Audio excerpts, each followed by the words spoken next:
Hello and welcome to Draw With Me on International Tiger Day. My name is Nilofer and I am an aspiring digital children's illustrator. International Tiger Day is celebrated every year on the 29th of July to spread awareness about tigers and their conservation. The way that illustrators and artists raise awareness of this very important day on Instagram is through creating illustrations for the tiger flash mob. Today I've created a little tiger for you and I'd like you to see how I've illustrated it using different brushes and a few different techniques. So shall we start? Right, so let's start with a fresh canvas. We're going to choose an orange colour using the studio pen from Inking 1 folder in the brushes. I'm just going to do a rough outline of the head of my little baby tiger. I like the studio pen because what it creates is a solid line that allows me to fill that object or that shape with a colour. Now, what I'm going to do is go into the Airbrush 1 folder and take soft brush. I'm going to change the colour to a lighter white colour and I'm going to increase the nib slightly to create a nice white shade. I just want to give this head a little bit of a 3-dimension. So I'm going to be putting a few colours in. So I'm going to go for a darker orange now, almost reminiscent of a red colour, and I'm going to be giving a bit of shade on the sides of the head.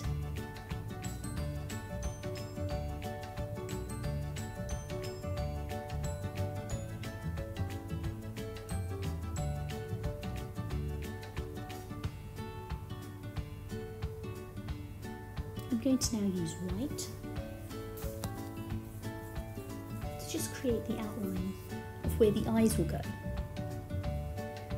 And you know, when I was creating this, it just made me giggle because I felt like I was creating a Halloween pumpkin, because where I've just put down the white, the triangular white shade, it looks like that's where you would carve a pumpkin from. But please carry on watching this video and you'll see what I create with this, and it's definitely not a pumpkin. It's going to be something very cute. Okay, so I've also put some white shading underneath the eyes to depict where the jaw will be and the cheeks of the character. Now I'm going to take black and go into the studio pen and create the eye. This will be oval with a little light flat line underneath. I've then just put a white line around it on the side using the opaque on the left hand side to reduce the transparency, to give my eye a bit of a 3D effect and to see the light shining on it. Now what I tend to do with eyes is I like to keep them a mirror image. It just makes the character and the face look much more equal. So what you'll see is as I've created this layer with the eye, I polished it up, cleaned it from the edges, and what I wish to do afterwards is try and get this be copy and pasted on the right hand side. So let me just create a black line around the top of the eye, and once I'm happy with that, what I'm going to do is go into the copy and the paste and reverse the image and put it on the right hand side. I'm just going to move it up to balance it with the left hand side, and every time that you create a new image you're going to automatically be transformed into a new layer. So what you need to do is, if you want to bring it together, which we want to at this moment because we've got a pair of eyes, I will condense the layers together. Now we're going to take a new layer, and I like doing this. I like creating layers because it allows me to build up different areas on the face And also it allows me that if I needed to delete something, I could delete it without getting rid of the base layer. Now we're going to use the soft brush from the Airbrush 1 folder, and I'm going to create 2 lines underneath the eyes to depict where the cheek and the nose will go. I've opted for this soft brush because we're looking at a very small tiger and I want the features to be soft.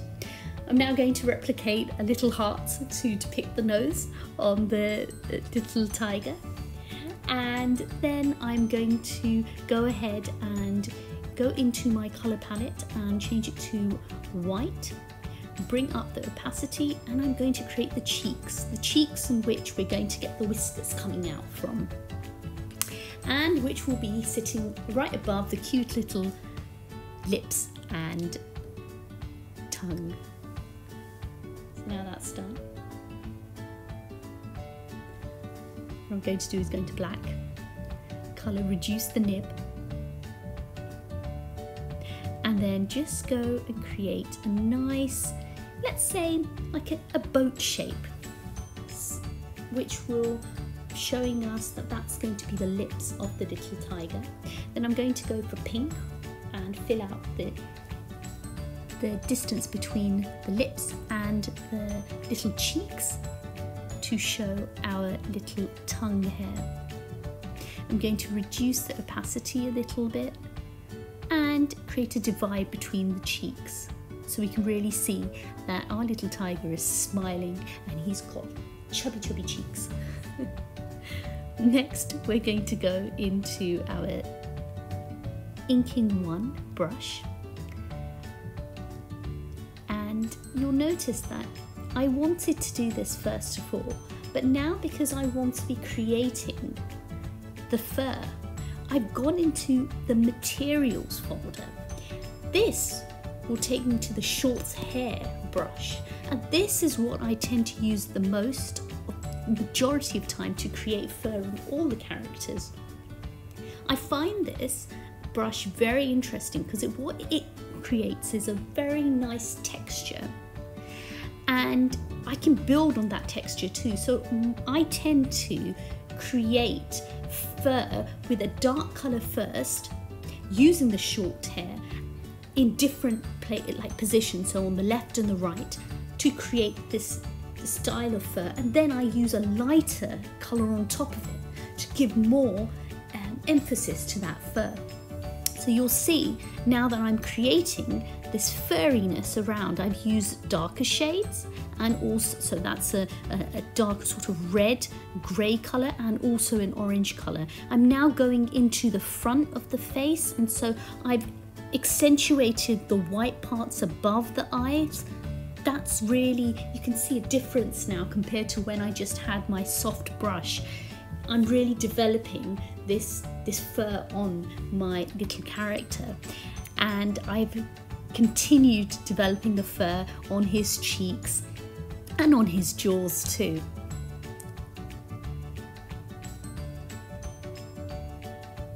I'm going to start putting in a little bit of a red shade on either side. I think lighting is a real big bonus, and it's always interesting when you have a character you're creating that you've got to introduce different types of colours in. This really does elevate your character from another person's character. For instance, if they were creating something, colour always is attractive to the eye, and light always hits in different ways, so it's always nice to have a variety of colours, but not too much.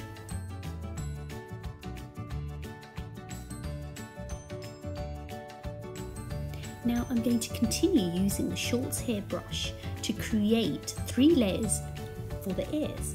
So I've used orange, I've used a pink inside, and now I'm using a grey colour to depict the inner depth of the ears of this little tiger.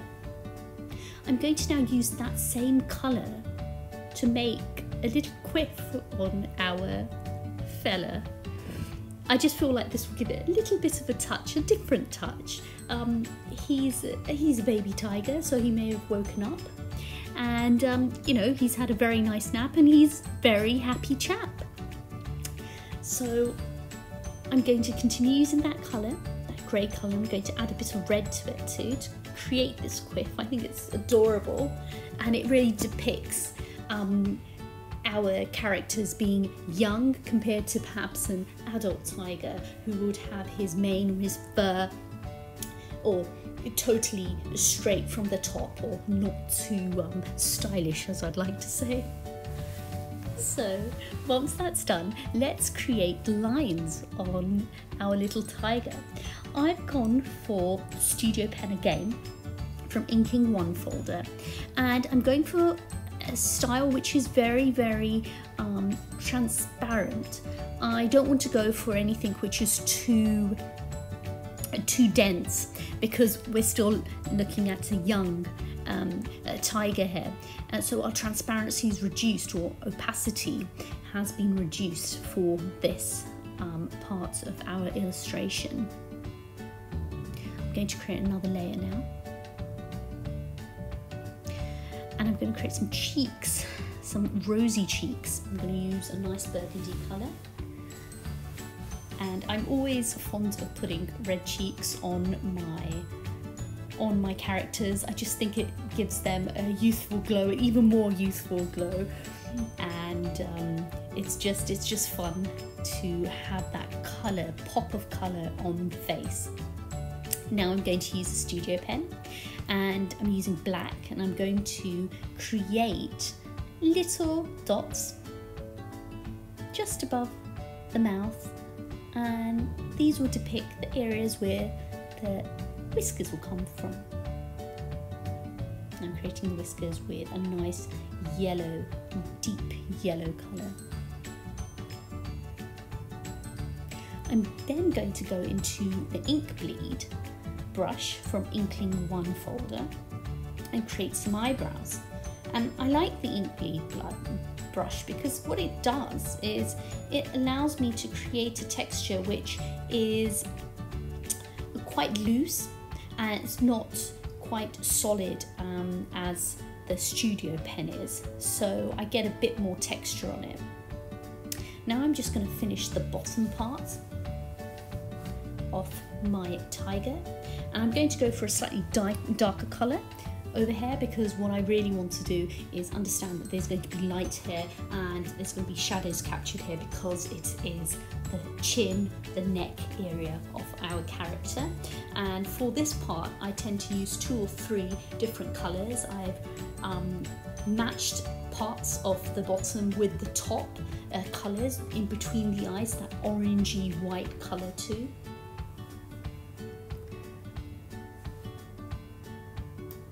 Also added a bit of white to the section underneath the lips.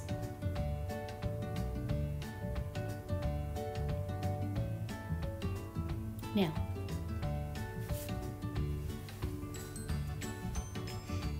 I think we've got a little face to be proud of. I think we're going to concentrate on the body now. And when I was thinking about creating this tiger, I was wondering how would I put them, display them on my canvas. Would he be lying down? Would he be jumping up? For this one I thought I would just go for something whereby he's looking at the camera or looking at us, smiling. And so I'm using the ink bleed nib just to create the outline of his body, and I put his 2 front paws straight out, and the back paws I'm going to have just him sitting down.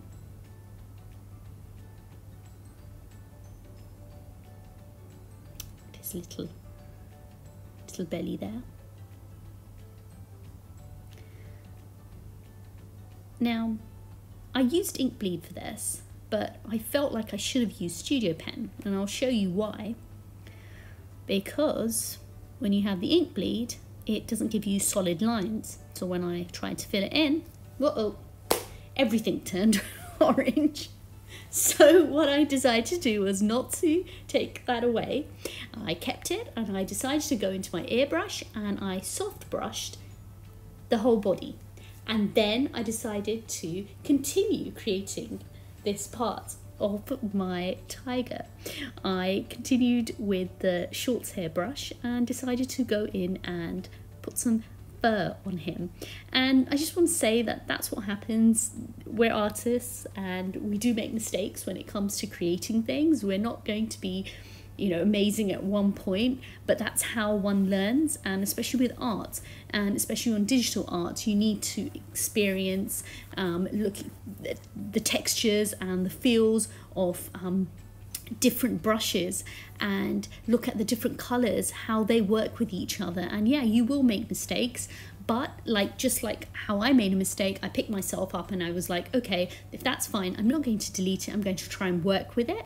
And I used another brush to fill it in, which was a soft brush, and then I used the short hair brush to start creating my fur. So actually it works just as well as if I had just drawn the body with my studio pen. So I'm on a new layer now, and I'm going to create a white part just on the front, just like how we created it on his around his eyes and around his cheeks. I'm also going to go for a darker color on his belly, where we're going to get some shading because he's obviously sitting down.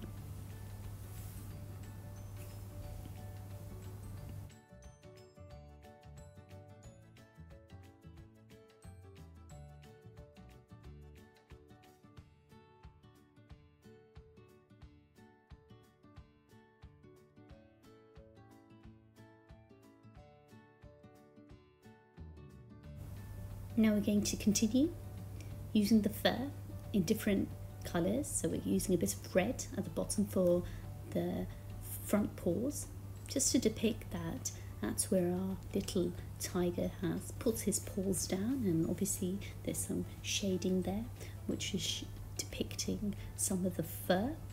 And we're also going to repeat that for the back legs too.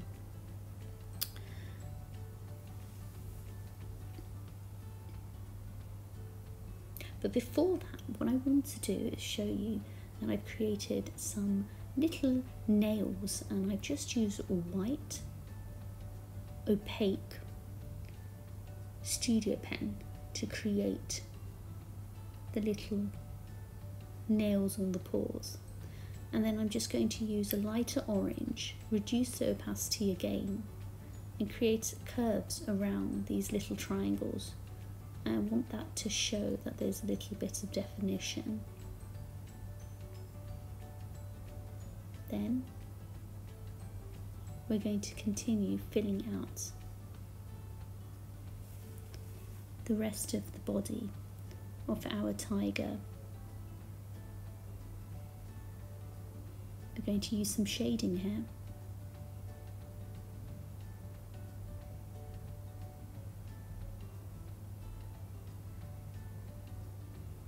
And we're going to also be using some of the short hair brush too.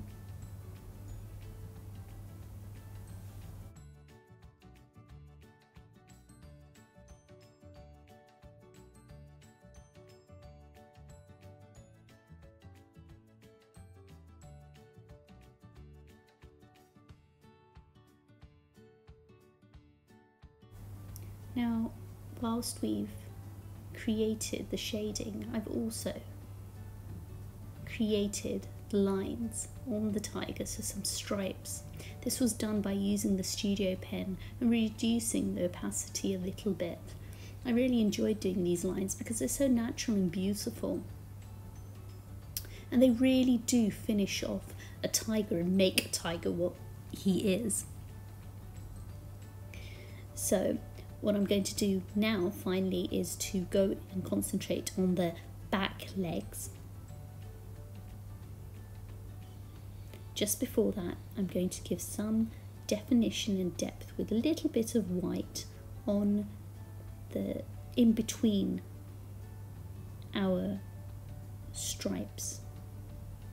I'm now going to go into the short hairbrush, reduce the nib,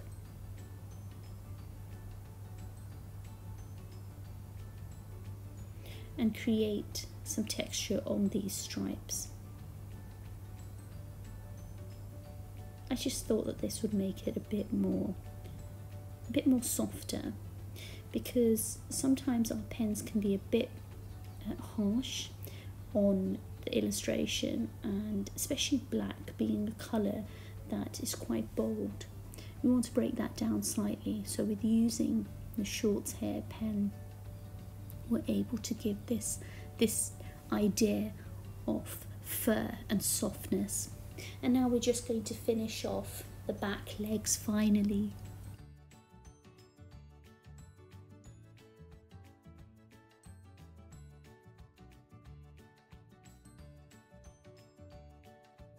Now we're just continuing using the short hair brush to create the back paws. Here's a fun fact for you.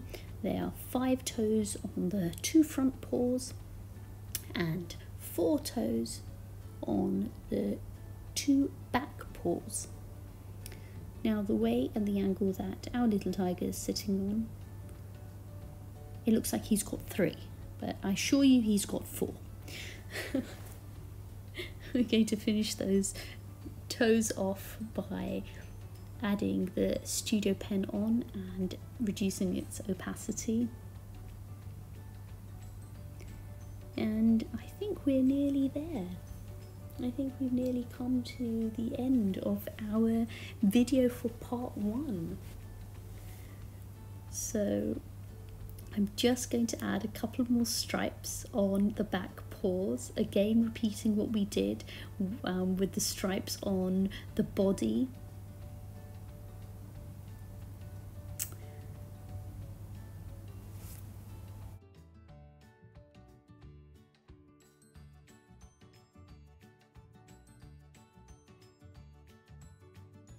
We're just going to be using the short hair brush to create or replicate the stripes that we have on the body onto our back legs.